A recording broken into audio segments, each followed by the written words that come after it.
Tale of the Tape. Here from Boardwalk Hall in Atlantic City, New Jersey, our main event of the evening. Light heavyweight matchup between Tito Ortiz and Patrick Cote. Our Tale of the Tape brought to you by Zion's Extreme Supplements for extreme athletes. Look for them at your favorite health food stores and gyms. Finally, he is no longer the kid. Tito Ortiz is the veteran at 29 years old.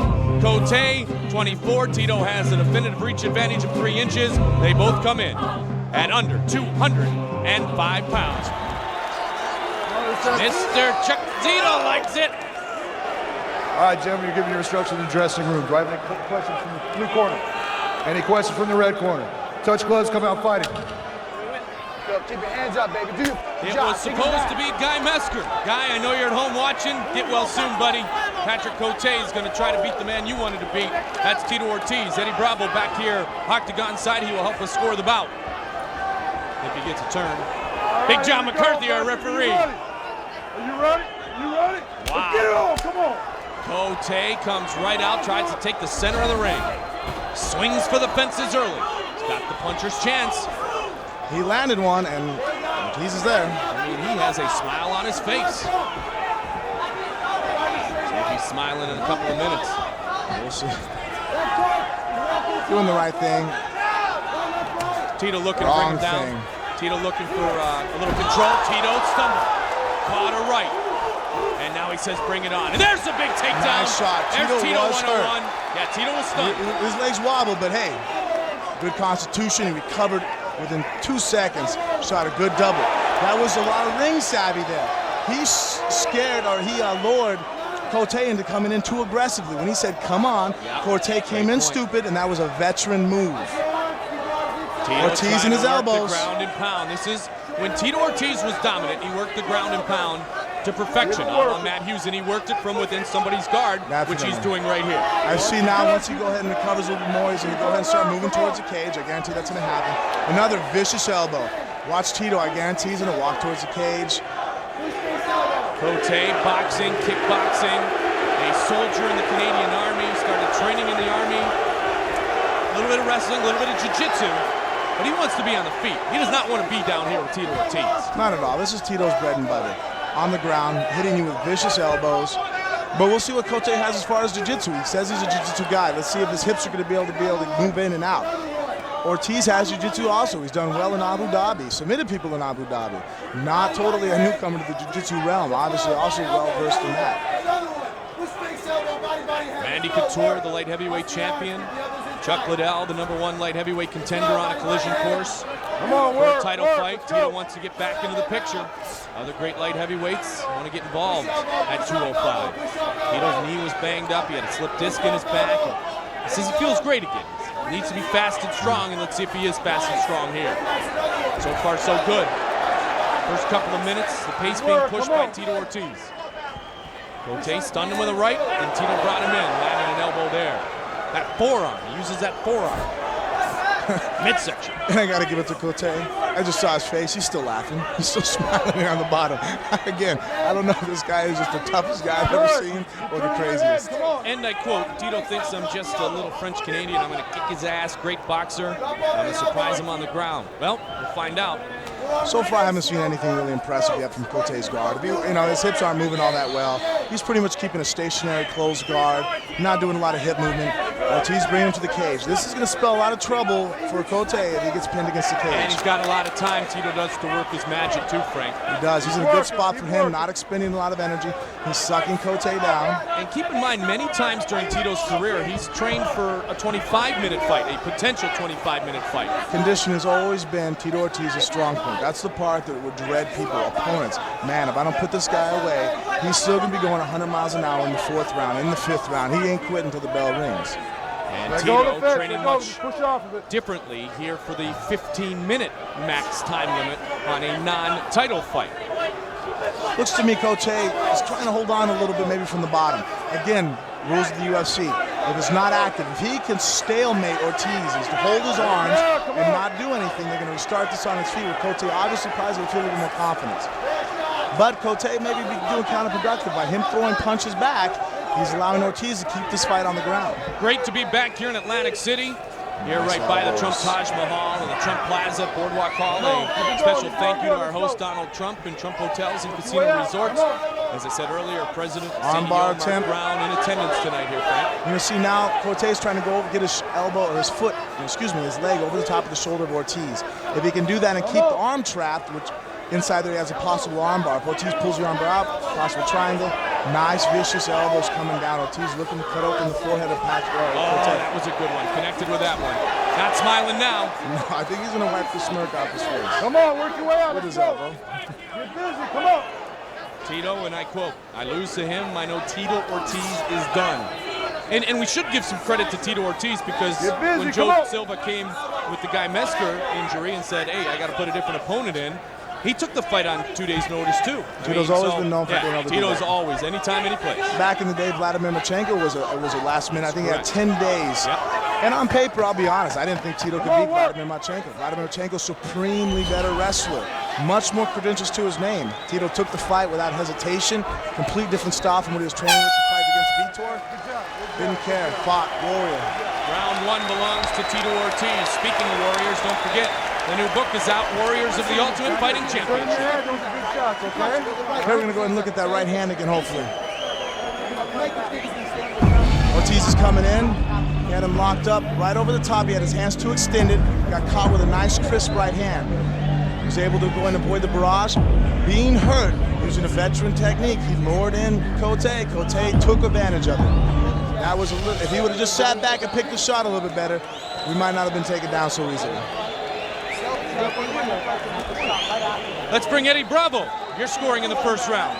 Well, although Cote did wobble to Ortiz early, Ortiz came back with a big takedown. He unleashed some ground and pound, had a big left elbow, some right elbows, and Cote really didn't do much off his back, so it's an easy round to score, 10-9 Ortiz. So Eddie Bravo here, Octagon side with us, looking down as always. Our good friend and consultant Eddie Bravo. Second round underway. Remember, this is scheduled for 3 5-minute rounds. This is not a title fight. Although that's where Tito wants to be again, is in the title picture. Nice body lock. Tito's forte. Might have the back. See what he does with it. He ain't getting up. Tito, persistent. And the one thing to keep in mind with Tito is, yeah, he's lost and everybody makes a lot of it, but he lost to the 2 best light heavyweights in the world, Randy Couture and Chuck Liddell. Kills me when guys do that. You know, they go and they go, oh, this guy sucks. He lost. I'm like, yeah, the silver medalist in the Olympics sucks too. Guess what? He lost to one guy who was the world's best guy at that sport. He don't suck. Go ahead and step in there and tell Tito he sucks. Go talk to Chuck or any of these fighters after they're coming off of a loss, and to his face, I want you to tell him he sucks. Great point. Now let's see if he can get back that motivation, though, because he will admit, though, that the movies and the disruptions to his focus of his fighting career definitely helped to lead to disappointment. I mean, that's a very valuable point. I mean, I could contribute my loss also to the fact that I thought I was a superstar. You start getting kind of, you read into your own hype a little bit too much. Maybe Tito also felt that Tito was invincible. You learn more from that loss than Freeman than you ever did from anything else. Best thing ever happened. And now you wear a belt. As our UFC heavyweight champion. Our partner tonight, Frank Mir, doing a great job. A hello to Joe Rogan on assignment this evening. He'll be with us on Super Bowl weekend once again here in the commentating booth. Don't forget Ultimate Knockouts 1 and 2, the combination DVD, plus UFC's 43 through 48 in stores now. Nice. UFC DVDs distributed by Studio Works Entertainment. These are kind of elbows that Tito and Randy kind of made it to where are now the namesake of the UFC. When we get cross-eyed, everybody, even me as a black belt in jiu-jitsu, that little chipping elbow we all use, fights against like Wes Sims cut his face open, because they're vicious, bloody shots that come down on him. They're frustrating, and he's just going to pin Cote down and keep beating him up. Good left there, trying to break the spirit of the once ultra-confident 24-year-old French-Canadian from Quebec City, Patrick Cote, the Predator. Said his mixed martial arts idol is actually Vitor Belfort. It shows how young some of the new guys are when our present-day fighters are their idols. Well, Vitor's been around for a little bit. Yeah, absolutely. Vitor idolized him. Yeah, absolutely. At 19 years old, Vitor was in the Come on, work your way out, let's go. You know, I really think that maybe Tito he's a little one-dimensional at times. He just wants to pound his opponent. I know he wants to punish this kid, but I'm seeing a lot of submission ability there, that a lot of openings that maybe he can go for, that he should, I think, take advantage of it. I mean, hey, I think a winning by submission is a great thing. You know? Absolutely. Yeah, that definitely is your form of the knockout. But I wonder, though, too, and here's a situation. He could be very impressive with the submission finish, but is it entering into Tito's mind, punish, punish, punish, show that I'm Very back? much so. He wants to hurt him. But you know what? Bottom line is, with a fighter instinct, you can have any animosity, any kind of, I'm going to do this, I'm going to do that. Bottom line is, you want to win. Yeah. And however you're going to win, you're going to make sure you win. That has to be your first thought. When that becomes a second thought, you're in a lot of trouble. Now, Tito certainly dominating here in round 2. And you said right at the beginning when they went down, he didn't get back up. And no, so far, those words were very true. So far, I haven't seen, you know what? Oh, there's a big Cote has closed his guard. If he wanted to stand up, he'd have to work a lot more open guard. That's a bad sweep to go for. Face is stuck. Look at that. He's in trouble. That big was not shots good. there. Big John McCarthy just inches away from the action, keeping an eye on the safety of Patrick Cote. You know, talking about cutting and not cutting, I got to give Patrick Cote a compliment. He's been hit with a lot of elbows, a lot of shots, and I don't think I've seen him. If there's any blood, it's not much. Good resistance, good resilience on his part. 1 minute remains in round 2. You want to stand there, get busy, let's go. Cote moving from the undercard to the main event. Instead of Marvin Eastman, he took this chance to become an instant superstar. He's going to have to shock the world if he makes it to the 3rd round and defeat Tito Ortiz to do so, though. Under the bright lights of the UFC, the TKO light heavyweight champion from Canada. Come on, come on.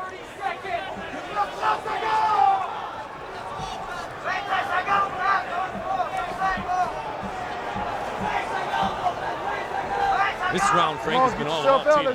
Definitely came in right off the back. Cote came too close. Tito got his bread and butter, his body lock, got the takedown.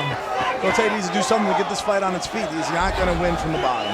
He's going to get that chance beginning of the 3rd round. And that's actually going to be a blessing for him. Yep. That's about the only opportunity I've seen that he's asked to go ahead and finish this fight is to do it from a stand-up position. But you said that from the top of the night, that he's got a puncher's chance, but that's really the only chance you thought he had. Correct. I didn't think much of seeing what a little bit I saw as far as jiu-jitsu. I didn't think his submitting something like Ortiz. If you don't feel comfortable, just come keep your hands up and shoot a nice, beautiful double leg, get a slam, and take him down to the corner, ground and pound. You're not using the forearm in the throat at all. You're not using it. Put the forearm in the throat, then you come up and lift him. If he holds on to you, slam him through and make him hit the head hit the mat. Patrick, you know this one, okay? Last round. Listen to me, you're beautiful, fine. He's tired, he's exhausted. How's it feel? Not strong at all, right? Not strong. So listen, throw some horsepower. Here we're going to see some of the elbows by Ortiz again pushing off. Here comes down a shot, kind of boom, left hand. Again, this is what Ortiz does. These guys are ground and pound. It's very punishing. You have to have a great submission game from the bottom, or you're just in trouble. Eddie Bravo, 2nd round scoring. Well, we just saw a ground and pound clinic from Tito Ortiz. He pounded him from side control, from the half guard, from full guard. Some devastating elbows landed by Tito Ortiz. Another 10-9 round for Ortiz. All right, thank you, Eddie Bravo, the only American to tap at Gracie, member of our broadcast team here tonight. Cote's got that smirk back on his face. You heard Rico Rodriguez, a former heavyweight champion, and a member of Team Punishment, along with Tito Ortiz, say throw the flying knee here. See if he does. I wouldn't do a flying knee right now. That's too over dangerous of a move. Why put yourself at risk? Why put yourself at risk? This guy only has a right hand. I would be rotating. I would have said, hey, Ortiz, rotate away from his right hand. You know, get away from that. Look for the shot. Boom, boom. Good shot. Ortiz did a good job defending, lifting up the elbows. Tito points out, too, that 10, 12 punches in that flurry until he was finally knocked down and knocked out by his old buddy Chuck Liddell. Ducks under that right hand. Now here's the chance for Patrick Cote. Try to keep it on the feet and swing away. He's doing the right thing. Again, see how he's not overcommitting. He's throwing 1-2 shots, he's getting out. If Tito starts throwing back, he's letting Patrick back into this fight. Tito going for the shoot. Good sprawl in the right hand by Cote. See Tito trying to cage him into it again, shaking those fingers, but Cote, he did not go with the temptation that time. No, Cote's doing the right thing. If he could have been doing this from the beginning, this fight might have not been so much behind right now. Right now he's losing the rounds. He's lost the first 2 rounds. He has to do a knockout. but he's doing it the right way. He's throwing 2 or 3 shots, stepping out. This is exactly what a striker has to do against somebody who's good at grappling and wants to take him down. Game 7, 2 outs. Gotta hit the home run. Cote seems very fresh, although he had Tito Ortiz in the 205+ pounds of muscle on top of him for the better part of the last 10 minutes. There it is. He's going down. Yep. And he can't get back up, can he? No, he's not going to get back up unless Tito makes a mistake. That's what Tito does. And, and there, when you have a guy who's just looking for the takedown and you're looking for strikes, 9 out of 10 times the fight's going to the ground. It's just the nature of the business. Tito's in a really good position. He's inside of Cote's half guard, and Cote's back is up against the cage. I wouldn't be surprised maybe if Cote starts going for broke and maybe try to show us some submissions. I don't see much else that he's going to try to do to win this fight. He's going for a knee bar. Knee across the belly. Back to close guard. No, he might just be content cruising. Cote is a purple belt in Brazilian Jiu-Jitsu, so the submission ability is there. But his reputation coming in was as the home run hitter. Former Canadian soldier. I think we're going to see Tito turn it on a little bit here. He knows this is the last round. He has plenty of gas. I don't think he's going to be satisfied with the decision.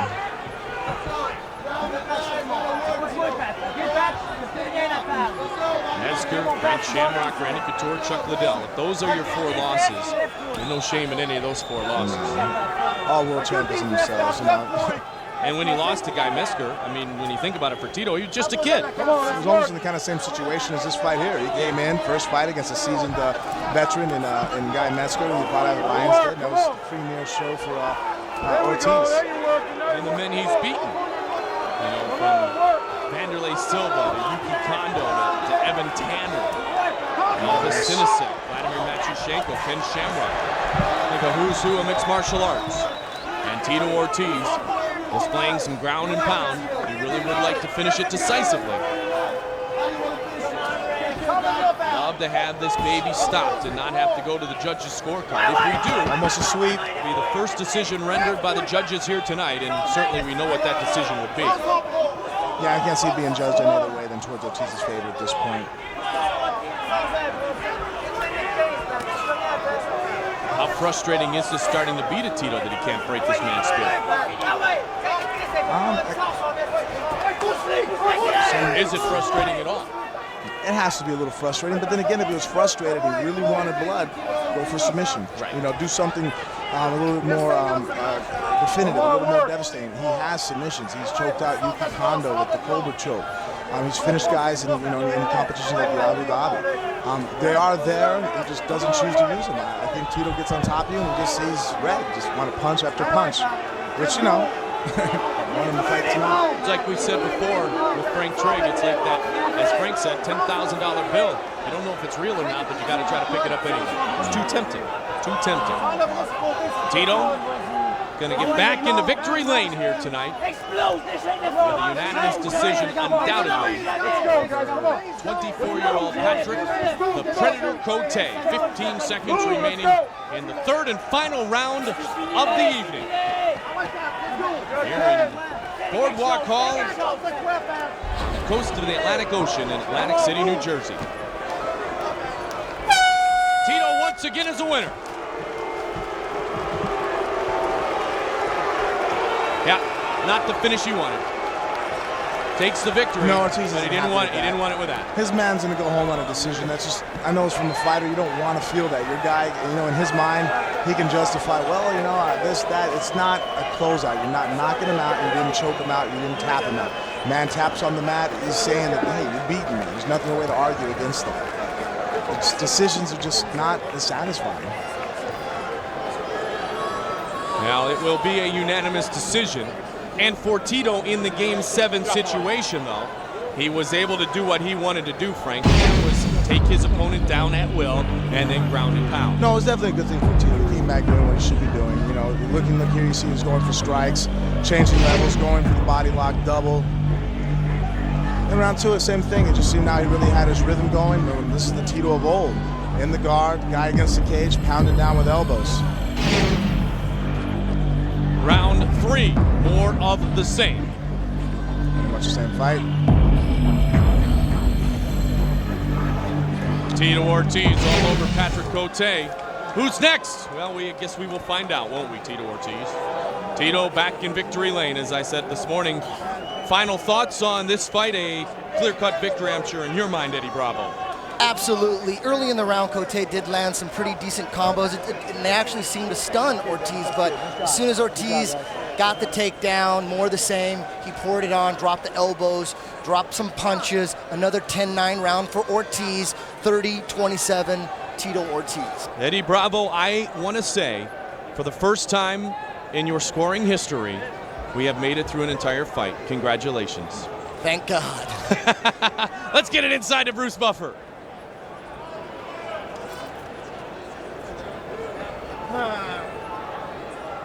Ladies and gentlemen, after 3 rounds of action, we go to the judges' scorecards for a decision.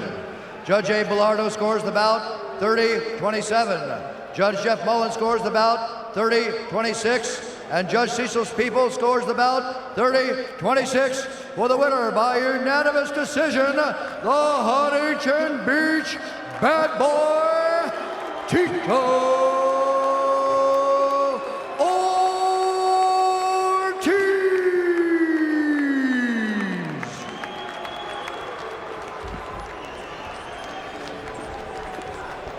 Tito Ortiz victorious here tonight inside the octagon. Here's Kerry Casey. Hey, Tito. He's getting water.